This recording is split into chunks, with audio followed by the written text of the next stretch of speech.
नमस्कार साथियों, जय हिंद। मैं सौरभ कुमार। और बीपीएससी की कार्य प्रणाली के खिलाफ जो आंदोलन चल रहा है और लगभग 57 दिन बीत चुके हैं और गर्दनी बाग धरना स्थल पर फिर एक बार से महाजुटान होने जा रहा है। और आंदोलन इसलिए हो रहा है क्योंकि अभी तक बिहार सरकार चुप है और जो कोर्ट में याचिका दायर है माननीय उच्च न्यायालय में, उस पर तारीख मिल रहा है। आपको बताते चले कि जिस प्रकार से प्रोटेस्ट चल रहा है, निश्चित रूप से 18 दिसंबर के बाद कई बार बीपीएससी का घेराव हुआ, सड़क पर मार्च हुआ। आपने देखा होगा कि 25 दिसंबर को हम लोगों ने बीपीएससी का घेराव किया।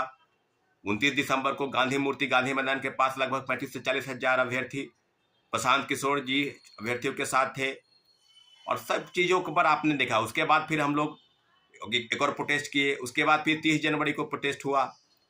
तो फिर आपने देखा होगा कि अभी तक सरकार के तरफ से कोई विशेष डेवलपमेंट नहीं आ रहा है नजर कि आखिर क्यों बीपीएससी की इस कार्य प्रणाली पर, जहां एक परीक्षा 2 पाली में आयोजित कराकर और कह रही है कि नॉर्मलाइजेशन लागू नहीं होगा, सामान्यकरण लागू नहीं होगा, और बीपीएससी के चेयरमैन रवि परवान मनु भाई सहित जो सेक्रेटरी है सत्यप्रकाश शर्मा और जो परीक्षा नियंत्रक सह परीक्षा नियंत्रक राजेश सिंह, तीनों लोग ऐसे हैं जो छात्रों के सवाल पर, मीडिया द्वारा पूछे गए सवाल पर टाल मटोल करते आए हैं।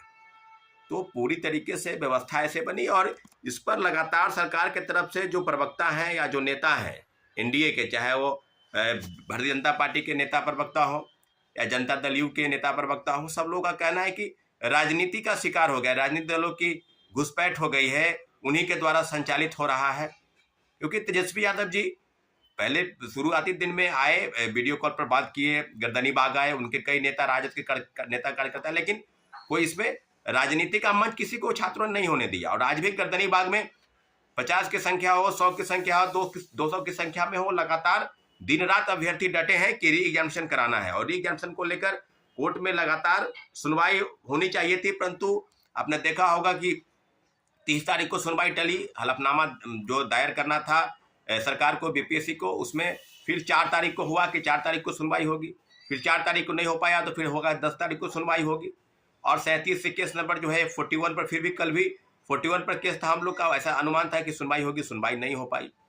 तो आपने देखा होगा कि जिस प्रकार से टाल मटोल चल रहा है लगातार सरकार की तरफ से, व्यवस्था की तरफ से। और जिस डेवलपमेंट की हम लोग बात कर रहे हैं वो है कि एक बहुत बड़ा महाजुटान फिर से सारे अभ्यर्थियों को, सिर्फ बीपीएससी दोबारा परीक्षा कराने को लेकर नहीं है, सारे परीक्षार्थी, चाहे वो रेलवे की तैयारी कर रहे हों, चाहे वो बैंकिंग की तैयारी कर रहे हों, चाहे एसएससी की तैयारी कर रहे हों, और सभी लोगों से लगातार आग्रह किया जा रहा है कि आप एक बार फिर से गर्दनी बाग धरना स्थल आइए। और धरना स्थल पर आने की जरूरत इसलिए है क्योंकि व्यापक तौर पर जो भ्रष्टाचार विभिन्न परीक्षा एजेंसियों में कंडक्ट कराने वाले, चाहे वो बीपीएससी हो, बिहार कर्मचारी चयन आयोग हो, बिहार टेक्निकल आयोग हो, बिहार जो केंद्रीय चयन पर्षद पुलिस की वो हो, बिहार पुलिस अवर सेवा आयोग जो दरोगा के वैकेंसी निकालती है वो हो, तो सभी जगहों पर व्यापक तौर पर भ्रष्टाचार जो है वो खेल चल रहा है। धांधली सेटिंग का जो प्रक्रिया है वो जारी है, क्योंकि जो मास स्टॉक हैं, जो मास लेवल पर जो स्टेक होल्डर हैं वो है छात्र। और बिहार में आपने देखा होगा कि कोई विशेष रोजगार धंधे नहीं है, ना कोई फैक्ट्री विशेष तौर पर लगी है। तो जो पैसे के उगाही है वो कोचिंग इंस्टीट्यूट, कोचिंग माफिया, शिक्षा माफिया, पेपर लीक कराकर, इस प्रकार से, क्योंकि चुनाव में बहुत बड़े पैमाने पर पैसे की जरूरत होती है, तो कुल मिलाकर जो पैसे हैं वो यही इन्हीं सब चीज़ों से धन उगाही की जाती है ताकि व्यापक रूप से उसमें खर्च किया जा सके। और पूरी तरीके से अभी भी कई परीक्षाओं के पेपर लीक हुए, सरगनाओं की गिरफ्तारी नहीं हुई। और कई आपने देखा होगा कि इसके पहले बीपीएससी के रंजीत रजक जो डीएसपी बना, सिपाही से डीएसपी बना, उसके खिलाफ में चार्जशीट दाखिल करने में आर्टिकल अपराध इकाई कोर्ट में दाखिल नहीं कर पाई। तो आप समझ सकते हैं कि कितने लोग हैं। संजीव मुखिया की अभी तक गिरफ्तारी नहीं हुई, किंग की। तो संजीव मुखिया का भी, कई मुखिया है, कई परीक्षाओं में धांधली सेटिंग करने वाले लोग हैं यहाँ पर।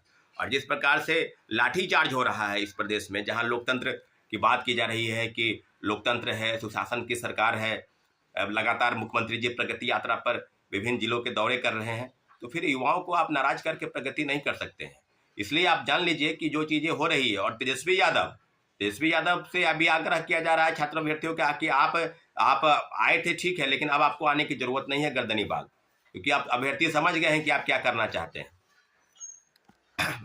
बात करते हैं बिहारी फर्स्ट की बात करने वाले चिराग पासवान कभी गर्दनी बग नहीं आए, बस मीडिया में सिर्फ बाइट देते रहे। आपसे अभ्यर्थी मिलने गए थे कि आप बात करें, मुख्यमंत्री जी से बात करें, आप कैबिनेट मंत्री हैं, लेकिन आप स्विट्जरलैंड की यात्रा कर रहे हैं। तो आप समझ लीजिए कि किस प्रकार से व्यवस्था बनी है।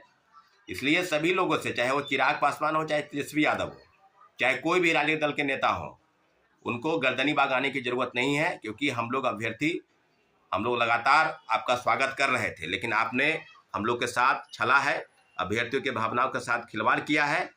बीपीएससी दोबारा परीक्षा हो, इसके लिए कोई विशेष पहल आपने नहीं की है। सिर्फ आपने गर्दनी बाग आकर फोटो चमकाया है, मीडिया में बयान दिया है, इसके अलावा आपने कुछ किया नहीं है।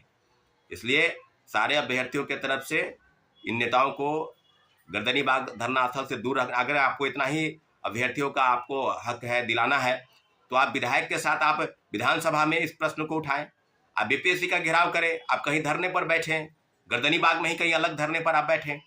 लेकिन आपको ये करना नहीं है, क्योंकि आपको वोट चाहिए, आपको दिखावा चाहिए, आपको वो स्टंट पॉलिटिक्स है वो चाहिए। तो इन सब चीज़ों से अभ्यर्थियों ने सलाह दी रखी है कि आप इन सब चीज़ों से दूर रहें।